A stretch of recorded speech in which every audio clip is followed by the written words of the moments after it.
Despite Arsenal making a perfect start to the brand new season, they are still in the market for some new signings. And with just 3 weeks left of the window, Edu Gaspar needs to get a move on. So today we'll discuss Arsenal's mystery wide target, get an update on the confirmed departures, talk about the potential new midfielders, and even a word on the shining gunners on loan.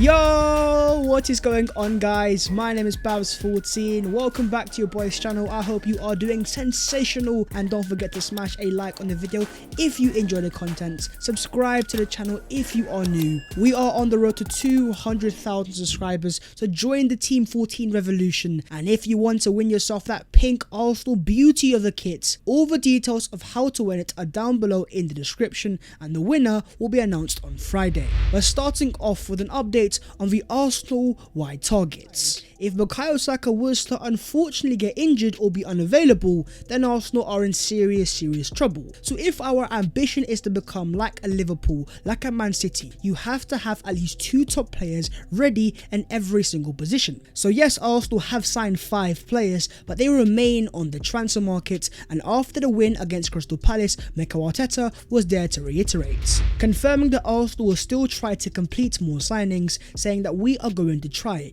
There are still a few things that we have planned. On those wide forwards, ever since we lost out to Rafinha to Barcelona, there have not been that many confirmed reports of even confirmed targets that Arsenal are actively making moves for. But you have had Fabrizio Romano say that Edu Gaspar is working behind the scenes on some mystery wide targets. And today you have Fabrizio saying that PSV winger Cody Gakpo is a high level player who could be a good option for Arsenal. But certainly they are studying more than a single profile, and the investment will depend on opportunities. So Cody Gakpo could be an option, and Rick Elfrink, a reliable source of PSV, has confirmed that Arsenal have monitored the situation. Last year, double figures for goals and assists, and this year he has started off in sensational form. A goal and 2 assists in the opening game against Ajax, followed by 2 more goals in PSV's first game of this season's Eredivisie. If goals and assists are what you want, then Gakpo is your guy. The price tag that has been reported is around 30 to 35 million pounds.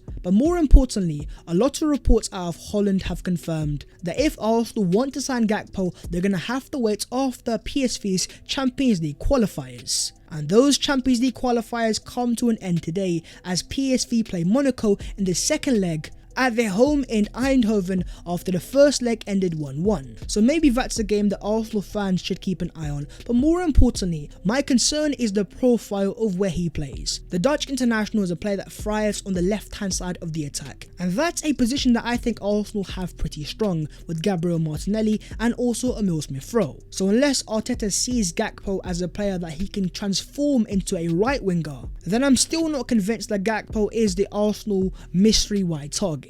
But as Fabrizio says, Arsenal are studying more than one profile. And that leads us to Bayer Leverkusen's Moussa Diaby. As Fabrizio Romano has said, that Moussa Diaby has long been on Edu and Mikel Arteta's list, but Bayer Leverkusen insist they don't want to sell him this summer. It's never been an easy deal. The Frenchman was also a popular target for the Newcastle board, but things have never progressed. So confirmation that Moussa Diaby is an Arsenal transfer target that both Arteta and Edu admire. And even according to the Football Insider, Arsenal are working on a late window deal for the Bayer Leverkusen attacker. Stan Kroenke has given the green light to the club to pursue Diaby as they look to seal a deal they believe will complete their attack. That sounds very exciting, and with 13 goals and 12 assists last season in the Bundesliga, he is just like Bukayo Saka in the sense that he is a right winger that's left-footed, 23 years of age, the perfect age profile, and clearly a player that Arsenal like, and for very good reasons. But we're going to have to curb the excitement, and I say this because, as Ben Jacobs says, Arsenal's interest in Moussa Diaby is not totally new. He's been on the radar earlier in the window without ever moving. Diaby has since said that he will stay at Leverkusen, and a minimum of £55 million all in is needed. Leverkusen want to keep, and nothing is advanced but want to watch. The fact the player confirmed in an interview only a week ago that he intends to stay at Leverkusen for the season is why I am so doubtful that Arsenal are going to make a move, because the price tag is massive. Leverkusen are in no pressure to sell the player, so personally I don't see this as a realistic signing in this transfer window, unless of course Edu Gaspar is cooking up an absolute madness. But in that search for that mystery wide forward, we also find ourselves in Spain and at Unai Emery's Villarreal. As according to the Villarreal source in Javi Mata, an unknown English club has contacted Villarreal for Yeremi Pino, with Arsenal and Liverpool both being interested in the past. 19 years of age, the player that broke onto the scene against Arsenal in the Europa League back in 2020-21, scored 6 goals and 4 assists last season in La Liga, and he is certainly a very exciting prospect that so many Spanish people have very high hopes for. And in terms of the Gunners, according to Xavi Sidro of Radio Castellón, Yeremi Pino's entourage has confirmed the interest of both Arsenal and Liverpool. The clubs could have submitted offers, and Pino has an €80 million release clause. So now you have another fairly reliable Spanish journalist confirming that Arsenal have serious interest. Further reports out of Spain have claimed that Arsenal are offering €40 million for Yeremi Pino, with Villarreal asking for €60 million, and the talks are progressing. I think many Arsenal fans are now asking the same question: is Yeremi Pino the mystery wide winger that Edu Gaspar has been working on? What is very intriguing to point out that last week Edu Gaspar actually followed the agency of Yeremi Pino. But on top of that, as things stands, Edu is currently in Valencia, which is only 40 miles away from Villarreal. Is Edu Gaspar cooking up a special wide forward in Spain? Well, as of right now, there are quite a few indicating factors pointing towards that. But also, as Arsenal fans that have seen the infamous Isak number plate, experiences like that have left us a little bit skeptical. So I think as Arsenal fans, let's relax a little bit, let's see how things develop. But in terms of the player himself, it's very important to point out that he is a right winger, and here is his stats radar from last season. As you can see straight away, he is a very good passer, in the 98th percentile for the passing efficiency. By no means is he anywhere near the level of Rafinha, but it's worth pointing out that he suits that creative passer profile that Mikel Arteta has been targeting. He is a right winger, and at 19 years of age has a lot of potential, but the key part here is the age there and there. Some Arsenal fans are thinking if we're going to sign a wide forward, they want the player to be a bit more experienced, and that is far more of a complete package as things stands. In terms of myself, I like the profile of Pino, but I also want to point out that I have not watched the player play too often, so I can't give you guys a true reflection of what I think he is. That being said, with all the evidence on the table, do you believe that Yeremi Pino is the mystery wide target that Edu Gaspar has been cooking behind the scenes? Moving on to the further confirmed departures, and starting off with the guy that scored the infamous goal against Tottenham in the 4-2. It was beautiful scenes on that day. He was meant to be our own version of N'Golo Kante, but things didn't quite work out, and now he is on his way to Turkey, with Arsenal confirming the official departure of Lucas Torreira to Galatasaray, recollecting a fee of €6 to €7 million. And here is a photo of Torreira in Turkey in the Galatasaray colours. It is a sad ending to a career that had so much promise. I was convinced in the first half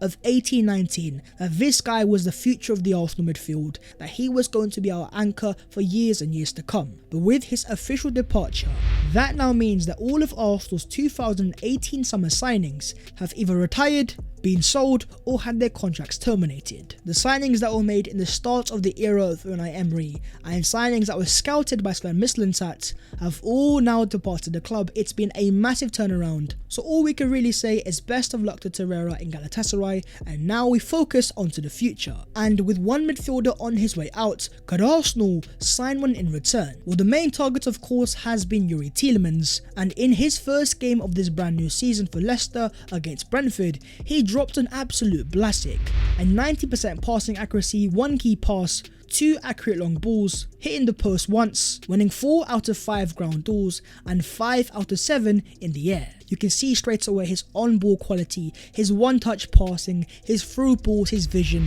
But more importantly, looking into his heat maps, you can clearly see that Tielemans is playing on the right-hand side of midfield. And with Arsenal looking for a player that is a lot more comfortable playing on the left, it makes me wonder, what is their plan for Youri Tielemans? And if Mikel Arteta does want to sign him, where does he think he's going to play? And the latest that we have on the transfer from Fabrizio Romano is the situation remains the same, and even Tielemans is still waiting for the next step. Arsenal maintain an interest in the Belgian international, but an official proposal will be needed. Just over 3 weeks are left of this window, so for Arsenal, the clock is ticking. If Tielemans is your guy, then I expect for Arsenal to make an offer within the next week, because I believe that if Arsenal don't make their move, other clubs like Man United and more importantly Juventus, who have just sold Adrien Rabiot, they could potentially make a move.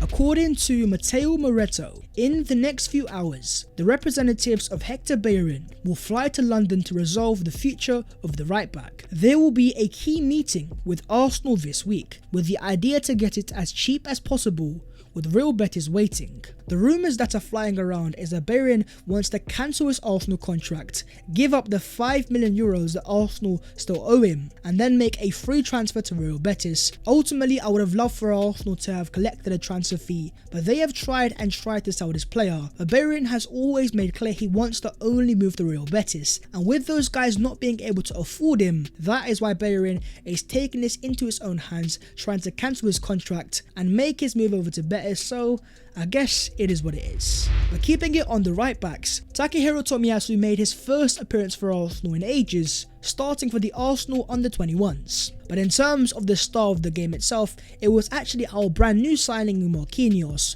who scored a goal and got an assist. But in terms of Tomiyasu himself, as he returns to full fitness, I do believe that he has a fight on his hands in terms of the starting Arsenal right back, because with Arteta going into the full inverted fullback approach, Benjamin Blanco Ben White has adapted pretty well. In fact, against Crystal Palace, Ben White made 8 successful tackles, the most of any Arsenal player in a single Premier League away game since 2016-17 at least. But up against Wilfried Zaha, one of the most trickiest wide forwards in the Premier League, I think Ben White's performance actually was very underrated, and I think as the inverted right back, it suits him very much as a player. My question to you guys is, when Takehiro Tomiyasu is fit and available, does he start over Ben White as the inverted right back?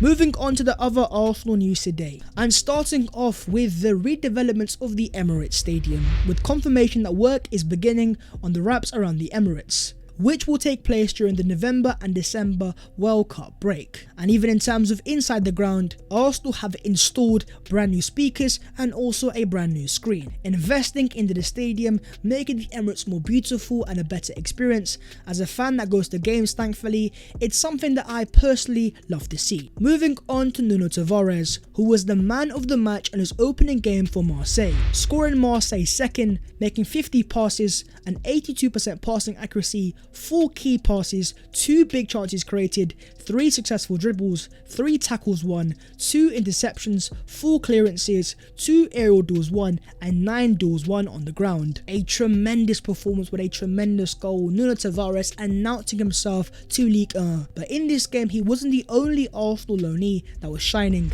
As for the opposition in Reims, you also had a debut goal for Folarin Balogun. The Arsenal loanees are shining, scoring goals and taking over Ligue 1. William Saliba is the proven example of players that have gone there, that have thrived and come back better players. But in terms of the Mbappe of centre-backs, alongside Aaron Ramsdale, he has made it into Alan Shearer's official Premier League Team of the Week. And this year, the likes of Tavares, Balogun and even Charlie Patino have that same opportunity to use Saliba as an inspiration and hopefully make their way into the first team next season. But anyways guys, that's the video there and there. So hopefully you guys have enjoyed, and if you have, don't forget to smash a like and subscribe if you are new. If you would like to follow your boy on all of his social medias, then the links are down below in the description. But that was today's episode of the Transfers FC, and the search for the mystery wide forward, is it Yeremi Pino, Cody Gakpo or Moussa Diaby? We're gonna have to wait and see, but until then, take care of yourselves and in a bit.